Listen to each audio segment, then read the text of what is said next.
Hoy, 20 de julio, es importante obviamente mandarles antes que nada un gran abrazo a Carlos Brown, el conductor habitual de este programa. Le mandamos desde aquí el abrazo a la distancia por el fallecimiento de un familiar que obviamente lo tendremos de vuelta como cada miércoles, hace 18 años ya, el estado que viene en la voz del amigo Carlos Brown. Estamos en vivo, son las 19:30, hasta las 20 vamos a estar en vivo con una invitada de lujo que después te voy a empezar a contar. Nos dejás mensajes, 52 77 0041, mensajes en el 155 también, 020 71 27, mensajes ahí también, y obviamente nos maileás como cada miércoles en elestadoqueviene@enmetro.com. Qué lujazo la semana pasada el expresidente Eduardo Duhalde conversando aquí con el conductor habitual, la verdad que una nota muy, muy interesante que pudimos tener, y toda la charla que tuvo Eduardo Duhalde junto con Carlos Brown nos hizo pensar o reflexionar acerca de las cosas que han ido pasando también estos días, que no son pocas. Me parece que en esta semana estamos un poco desbordados de la cantidad de hechos que vienen sucediendo.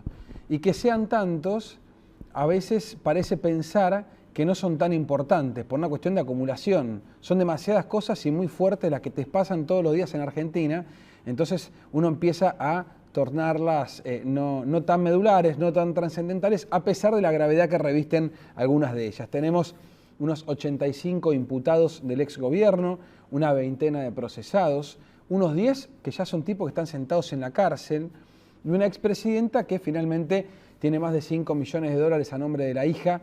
Apostó al dólar, Cristina. Yo pensé que durante unos años había que apostar al peso, pero finalmente apostó al dólar y las cuentas han quedado embargadas por parte de la justicia en una medida que ha traído coletazo importante. Eso por un lado. A la vez le agregamos hoy, por el juez Daniel Rafecas, otro capítulo más del no monasterio. Es decir, ¿te acordás que acá hubo un exsecretario de Estado que fue a las 3 de la mañana a la puerta de un no monasterio a tocarle el timbre a unas no monjas, aparentemente, para que junto con una ametralladora y monedas de Qatar escondan 9 palos verdes? Son cosas que un programa típico de martes, ¿no? Los planes que uno siempre piensa para el martes son los que tenía López, evidentemente. Después un gobierno que se desayuna con Panamá y se atraganta, lo comunica mal, Panamá no existía, después existía pero no tenía movimiento, y finalmente una explicación como para que la figura del presidente Macri no quede esmerilada en este comienzo de gestión, que ahora ya lo tiene imputado por el fiscal Delgado, pero que por ahora viene esquivando el bulto y mal no le va. Quizás habría que pensar quién empieza a comunicar qué cosa dentro de este gobierno. Hay temas sensibles y no siempre los que comunican son los más idóneos. De hecho, por ejemplo, uno de los temas de la semana, obviamente la justicia frenando el tarifazo en el gas, lo que nuevamente reitera este concepto de el tipo más idóneo que consideran el gobierno, hablamos de Juan José Aranguren, nuestro ministro de Energía y Minería, es quizás el peor a la hora de comunicar dentro del gabinete. Esto quizás ayude a pensar por qué pasa esto de que muchas tapas de diario criticando a Macri por una medida que era quizás evitable o se podía plantear de otra manera, por ejemplo, ¿no? Si hablamos de cosas que se ponen aún más raras en esta Argentina, sin lugar a duda, volver a plantear esta semana la persecución política. ¿Es una venganza del fuero federal? ¿Hay una cacería de brujas? ¿Hay una cuestión de estigmatizar a la expresidenta y la gente que militaba con ella? Eso fue lo que me dijo Luis Delía cuando lo entrevisté en radio esta semana. Es un poco lo que se ha planteado desde incluso Diana Conti, la mujer fuerte del kirchnerismo, quien supo manejar el Consejo de la Magistratura con Carlos Kunkel tiempo atrás, en épocas donde la Cámara de Diputados estaba llena, quórum había siempre, bueno, a esta altura ya es casi un gesto de nostalgia, e incluso arriesga Delía a plantear que todo esto que ocurre tiene que ver con un conjuro, una cuestión de cofradía entre Mauricio Macri, Ricardo Lorenzetti y Héctor Mañeto. La verdad que, al menos creativo lo de Delía, uno no puede quitarle mérito en ese sentido. Otra vez Mañeto, causante de todo lo malo de la Argentina, digamos. ¿Tendrá tanto tiempo Mañeto como para también encargarse de eso? Habrá que ver, la justicia será la que se encargue de dilucidar qué pasa. Y para cerrar el comentario inicial, simplemente decir que la gobernadora de Buenos Aires, María Eugenia Vidal, empieza a dar señales fuertes de autonomía y gobernabilidad. Ayer la veía con Luis Echeverre, Sociedad Rural, con el Momo Venegas, el hombre fuerte del campo, también brindándole esa pata peronista que le aporta tranquilidad cuando llegan los mensajes del conurbano de ciertos varones que quieren generar un poco de ruido. Ya hemos tenido algunos mensajes bastante poco agradables por algunos portavoces. Más allá de que quedan algunos en el ostracismo, como Patricio Musi, Jorge Ferraresi, y algunas expresiones que van quedando más aisladas, finalmente el masismo empieza a convivir con Vidal en la provincia de Buenos Aires. Esta semana nuevamente la Cámara puede trabajar tranquila, hay arreglos, se avanza, hay labor parlamentaria, y hoy tenemos una Vidal que finalmente, conferencia de prensa mediante, te anuncia entonces la llegada de la medida quizás más reclamada y progresista de los últimos años, que era el boleto estudiantil para los chicos de la provincia de Buenos Aires. Es decir, 4 millones de pibes, a partir de se instrumenta en agosto, tienen el boleto cubierto. Para cerrar esto, y entonces ya tirarte una pequeña pista de lo que vamos a conversar con nuestra invitada, vuelve la palabra efedrina al centro de la actualidad. Se blanquea que la efedrina o gente vinculada al tráfico de efedrina financió en blanco la campaña de Cristina 2007. Esto ya se acabaron la tapa de Clarín, digamos, ya es la justicia la que lo considera por un lado. La justicia embarga cuentas de la candidata de 2007 también. Y ahora parece que el ex jefe de la CIDE, ¿se acuerdan de Oscar Parrilli? Que era el secretario general de la presidencia durante 12 años y también diputado de la época privatizan YPF, pero bueno, ese es revisionismo histórico. Sabía dónde estaba Pérez Corradi, que es el autor intelectual de los 3 tipos que aparecieron muertos, los asesinan en Quilmes. ¿Se acuerdan que era intendente de Quilmes hace un tiempo? Aníbal Fernández. Aparecen muertos en 2008 y finalmente después se encargan de que ahora el ex jefe de la CIDE, Oscar Parrilli, tenga que ir a indagatoria por la denuncia de una persona que nos va a acompañar y va a ser un placer conversar sobre estos temas, que se llama Graciela Ocaña. Así que obviamente quédate ahí, vamos a justamente reiterar que estamos en vivo, 52770041 los mensajes, en el 1550207127 y nos escribís en el estado que viene @enmetro.com. Ahora sí, entonces vamos con los auspicios y damos por comenzado el programa.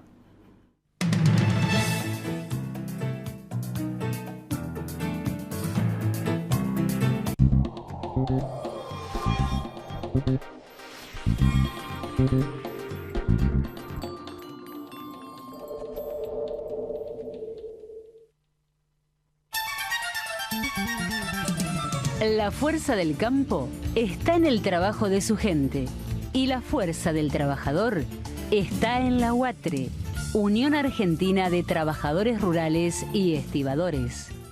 Movimiento Productivo Argentino.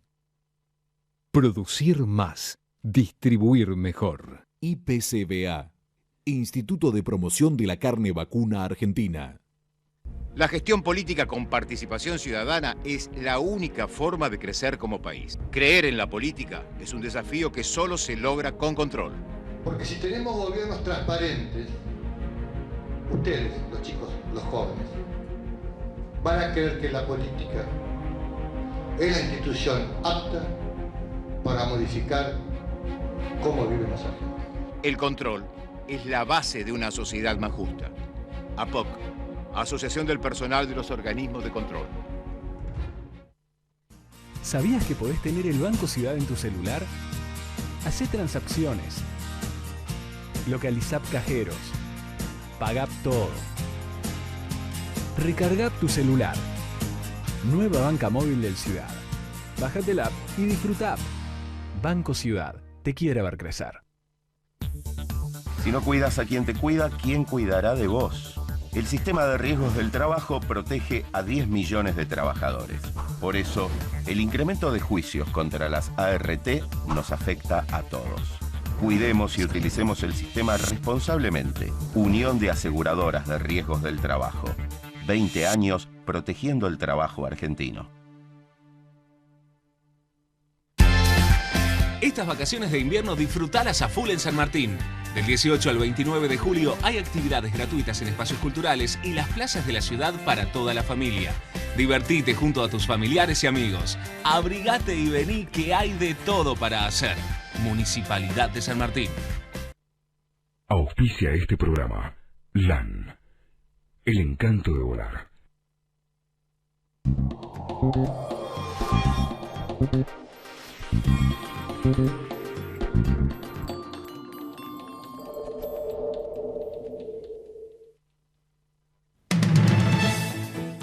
Bueno, como te decía antes, entonces ya sentada aquí con nosotros Graciela Ocaña.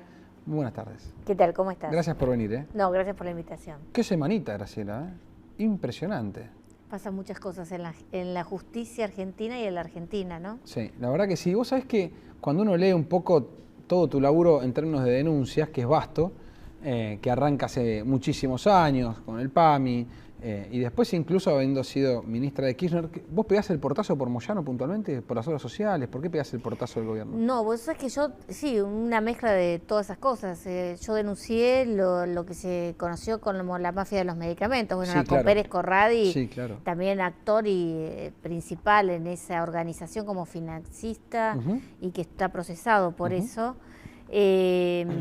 Bueno, había una protección a ciertos dirigentes sindicales, porque eran socios del gobierno, claramente. Bueno, claro. Ahora lo vemos eso. Y la verdad es que yo no estoy dispuesta a aceptar que se le dé medicamentos adulterados a la gente, medicamentos de los que se consideran de alto costo, es decir, para enfermedades graves, Sí, claro. como medicamentos oncológicos, y admitirlo porque sea amigo tuyo, porque te financió. Entonces, yo la verdad que se lo comuniqué a la presidenta, en el caso de la bancaria puntualmente. Sí, Zanola. A Zanola, exacto, que estuvo preso varios años y que se probó todos estos hechos.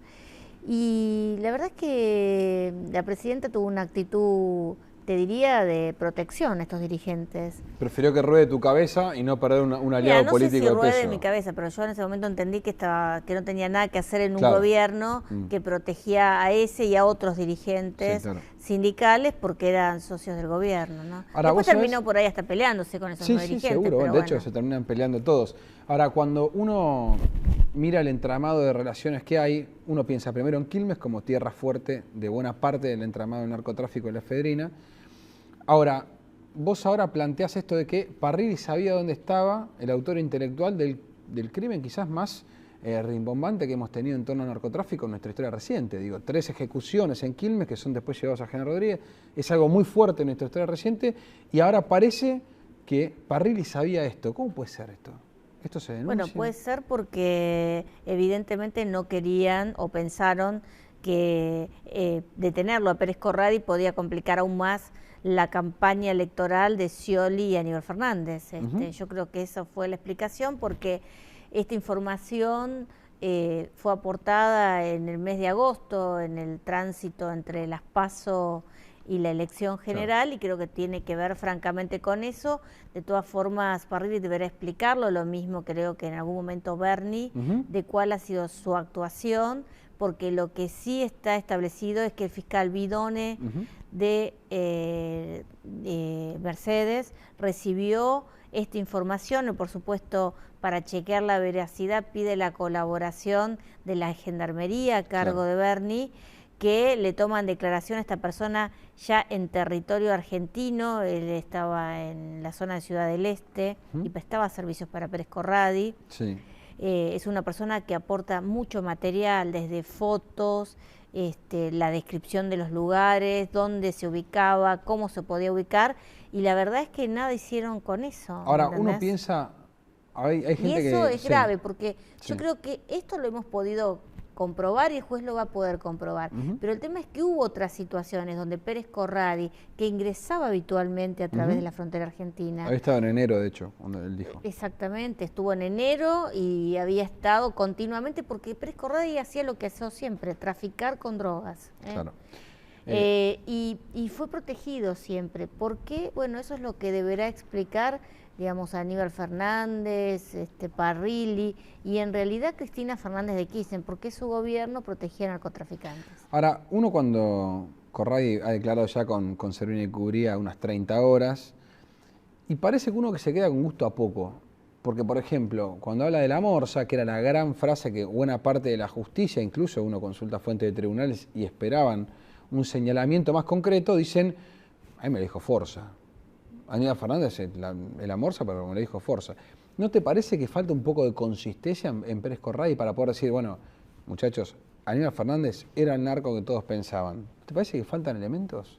Bueno, me imagino que yo no conozco las declaraciones, digamos, conozco los trascendidos. Sí. Ha nombrado al ex intendente de Quilmes Villordo, una Sí. persona muy cercana, creo Fue que su- Aníbal Fernández lo ha confirmado, Fue muy su chofer. cercana a él, exactamente como la persona que le pagaba una cantidad por cada kilo de efedrina que Ujú. comercializaba, creo que llegó a pagar más de 3,5 millones de dólares. Ujú. Y la verdad que creo que ese es un testimonio clave, porque ese es un lazo directo con Aníbal Fernández, aunque ahora viste, parece que nadie conoce a nadie, viste, Eso es que lo raro. de López nadie lo conoce, fue una cosa, trabajó 20 años con los Yo no sé si Kirchner. puede ser, si es cínico o Eh, inconocimiento, pero ¿quién puede pensar que un tipo en blanco labura 25 años para la familia Kirchner y dicen es un caso aislado de corrupción? No Bueno, sabemos de qué exacto. estamos hablando, Bueno, parece que ahora- había corrupción. Ahora Aníbal dice que lo conoce, pero que no lo conoce. Claro. Y bueno, supongo que aparte para ser creíble, Pérez Corradi deberá aportar algunos elementos vinculados, o cómo era, dónde se encontraba, testigos, supongo que todo eso, por supuesto que la justicia tiene que investigarlo, tiene que profundizar la investigación y ver hasta dónde realmente puede llegar a probar estos hechos que Pérez Corradi denuncia. Pero si Villordo era digamos, el que le brindaba protección a nombre de Aníbal Fernández, creo que es algo bastante creíble. Ahora, Graciela, vos como también conocedora del ámbito judicial, obviamente, hay algo que yo planteaba en el comentario editorial que me hace ruido, que es esto de cierta inactividad, cierto sedentarismo durante ciertos años, por ejemplo, Casanelo 3 años con la denuncia en blanco de las chacras de Lázaro Báez, ahora comprobó 140 millones de dólares, tiene un tipo que era cajero de banco y ganaba 6.000 pesos en 2003, y ahora de repente Pérez pasó... Corradi también era otro cajero de banco. Era otro cajero de banco. En el Entonces 2003. pasamos del sedentarismo a un Casanelo que ahora es campeón de CrossFit, digamos, en términos de actividad física, pasó de estar quieto a hacer de todo. ¿Hay un cambio de época en el fuero federal o realmente hay una sed de venganza de decir vamos por los tipos que nos apretaron? Porque parecería que es una justicia rara. Sí, bueno, yo no creo que vaya a ser de venganza No. ni que sea venganza. Me parece que lo que hay es justicia, que es lo que todos los argentinos queremos que haya, una justicia independiente, porque también hay que recordar que vos tenías toda una estructura de poder, digamos, que en lugar de ayudar a esclarecer los hechos de corrupción, los protegían, digamos, AFIP, no sé, tenés la UIF. Sí, claro. De hecho, es Batela de Echegaray, son dos exacto. nombres que empiezan a tambalear. La Procuración del Tesoro, que tenía todos los datos, por ejemplo, de las cuentas de Báez, el propio Ministerio de Economía y el ministro Kicillof, y los borraron, digamos, o sea, con premeditación. Esto no es que... La IGJ también, ¿no? La IGJ. Me inspección. parece que había una serie de organismos que trabajaban para encubrir, entonces es muy difícil investigar en ese marco. De todas formas, la verdad que Casanelo tenía todos los elementos y no lo hizo. También es cierto que hubo algo que para mí fue el detonante en esa causa, que es verlo a Martín Báez, a Pérez Gadín, al señor Rossi, Sí, la también, que Rosadita. también llevaba el café, que se llevaba arrastrando y llevando bolsos, Sí. a la Rosadita. No, brindando con whisky y habanos, brindando con una whisky, contando actividad. miles y millones de dólares que no pueden explicar todavía cuál es su origen. Entonces, creo que eso fue el detonante que hizo que Casanelo advirtiera que tenía un montón de pruebas, porque la verdad que la mayor parte de las pruebas, incluso las cuentas que ahora encontraron en Suiza, yo se las denuncié en el 2014, Sí, ¿no? yo me acuerdo. Pero bueno, son también cómo funciona la justicia, una justicia que fue muy presionada, que se intentó desde la democratización de la justicia, esa reforma judicial que la mayor parte fue declarada inconstitucional por la Corte Suprema de Justicia, y luego de la ley que promovía la procuración, digamos, como que llevaba adelante la investigación de las causas, el traspaso de las escuchas judiciales a una mujer que es la procuradora, que, digamos, se sostiene como ser fanática, militante de Cristina Fernández de Kirchner, de Justicia Legítima. Particular. Entonces, creo que todo esto, por supuesto, no ayudaban a que la justicia pudiera investigar, porque me parece que se actuaba para evitar las investigaciones. Lo que se ha corrido para mí claramente es el manto de impunidad judicial que tenía, o sea, esa protección política que había hecho Cristina Fernández para ella, para su familia y para su gobierno, funcionar en su gobierno, se dio. Y entonces ahora están sorprendidos porque la justicia actúa. Bueno, yo soy de los que creen que el Fuero Federal todavía no sabe bien qué hacer con esta nueva época en la Argentina. Pero, por ejemplo, ¿es comparable el rol de un Angelici señalado por Carrió ¿Es comparable con el rol que tuvo Javier Fernández, el operador kirchnerista en la justicia apretando jueces federales? ¿Vos pensás que hay una especie de... Algunos dicen, esto no combaten las mafias, estos cambian de mafia. ¿Es comparable Angelici con Javier Fernández o con los operadores que tenían La nosotros? verdad es que me parece que con las declaraciones, yo no sé si Angelici era operador o no, pero después de las declaraciones de Carrió, creo que Angelici no se debe poder reunir con nadie del fuero federal. Eso está complicado, que aparezca en tribunales por lo menos no está fácil. Sí, no sé si alguna vez apareció en tribunales, pero bueno, nada. Creo que lo que hay que terminar es con una justicia dependiente del poder político. Claro. Los argentinos necesitamos que se cumpla la Constitución, que haya una justicia independiente que pueda actuar en el momento que debe actuar, es decir, cuando recibe la denuncia, investigar y decidir si procesa o no, porque, digamos, eso tienen que decidir, pero tienen que llevar adelante las investigaciones. Claro. Tiene que haber también un accionar del Poder Ejecutivo que en lugar de proteger, digamos, permita la investigación, porque también esta cuestión de que como nadie es culpable hasta que te sentencie y la sentencia esté firme, resulta que teníamos un montón de personas que estaban denunciadas con una enorme cantidad de pruebas que la presidenta amparaba y aparte se enorgullecía, ¿no? Ahora, te cambio de página, te llevo a Fútbol para Todos. Fue un proyecto que nació como eje de bandera, era interesante, era terminar con la gente que no tenía el mango quizás para pagarlo y veía la tribuna festejando los goles y se perdía todos los partidos. Pasamos a una medida que parecía un derecho adquirido de la sociedad y de nuevo se empieza a decir, ¿qué hacemos con el fútbol? Entregamos 2.500 palos a los clubes que están quebrados, una AFA que está desfinanciada y un proyecto para volver a reprivatizar, o por lo menos es lo que se viene planteando. ¿Cuál es tu visión de lo que pasa con el Fútbol para Todos? Mira, mi visión es la siguiente, digamos, el Fútbol para Todos nace como una pelea política del gobierno de Cristina Fernández con el Grupo Clarín. Esto está claro, era parte de la ley de medios, parte del mismo círculo.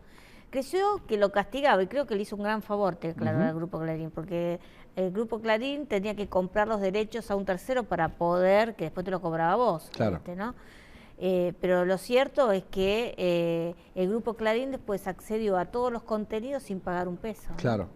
Los argentinos, para que la gente entienda, el 85% ve televisión por cable y ve los partidos de fútbol por cable. Entonces, ni el compromiso de que el fútbol iba a ser gratis, porque no fue gratis, porque todos tenemos que pagar cable para poder verlo. Es cierto. Ni tampoco que la plata fuera a los clubes, ni digamos que están totalmente quebrados, que iban a refinanciarlo y todo lo demás, ni tampoco se cumplió con otro de los preceptos que creo que buscaba el Fútbol para Todos, porque el fútbol no es gratuito, lo pagamos con nuestros impuestos. Le dimos a los clubes de fútbol 1.000 millones de dólares para que los argentinos tengamos idea de lo que nos costó, porque a veces te dicen no, porque el fútbol gratis, no, el fútbol no ha sido gratis. Nunca fue gratis. En realidad, el gobierno, tras la pelea con el Grupo Clarín, vio la posibilidad de hacer un enorme programa de propaganda política, que es lo que financiamos con estos 1.000 millones, y el dinero se perdió, digamos.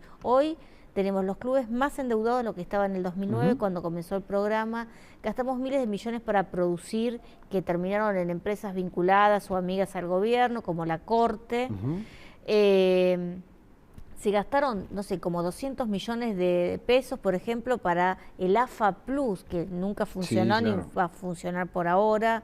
Entonces, hubo una malversación manifiesta y lo que creo que hay que discutir es qué se hace con la AFA, con el fútbol, que es un deporte totalmente rentable en el mundo y que parece ser que no funciona en la Argentina y que es algo inconcebible, porque el dinero que le falta al fútbol, alguien se lo está llevando. Es decir, cuando, por ejemplo, Santa Mónica, que es una empresa vinculada a la familia Grondona, y a Bursaco, que está preso en los Estados Unidos, tiene la posibilidad de colocar los derechos de vender la imagen de la selección argentina, imagínate, y se queda con el 40% del dinero.